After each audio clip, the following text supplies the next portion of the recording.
অবশেষে এবার ফিফা থেকে বড় দুঃসংবাদ পেতে যাচ্ছে বাংলাদেশ দল। বিশ্ব ফুটবল নিয়ন্ত্রণ সংস্থা ফিফা শেষ কয়েক বছরে কয়েকবার তাদের র্যাঙ্কিং প্রকাশ করেছে, যেখানে সর্বশেষ ভারতের শ্রীলঙ্কা বাংলাদেশ বনাম ভারতের ম্যাচে গোলশূন্য ড্রর ফলে র্যাঙ্কিংয়ে 2 ধাপ এগিয়ে হামজা জামালদের জায়গা হয়েছিল তালিকার 183তম স্থানে।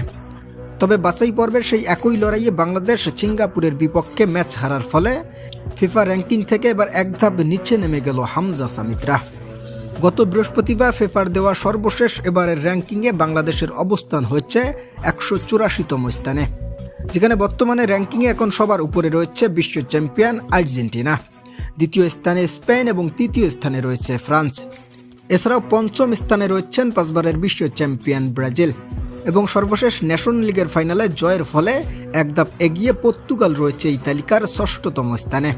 প্রিয় দর্শক, আগামী হংকংয়ের বিপক্ষে ম্যাচ জয় পেলে পরবর্তী র্যাঙ্কিংয়ে বাংলাদেশের অবস্থানও পরিবর্তন হতে যাচ্ছে, যেখানে বাংলাদেশের পরবর্তী ম্যাচ রয়েছে ফিফা র্যাঙ্কিংয়ের বর্তমানে 147তম স্থানে থাকা হংকংয়ের বিপক্ষে।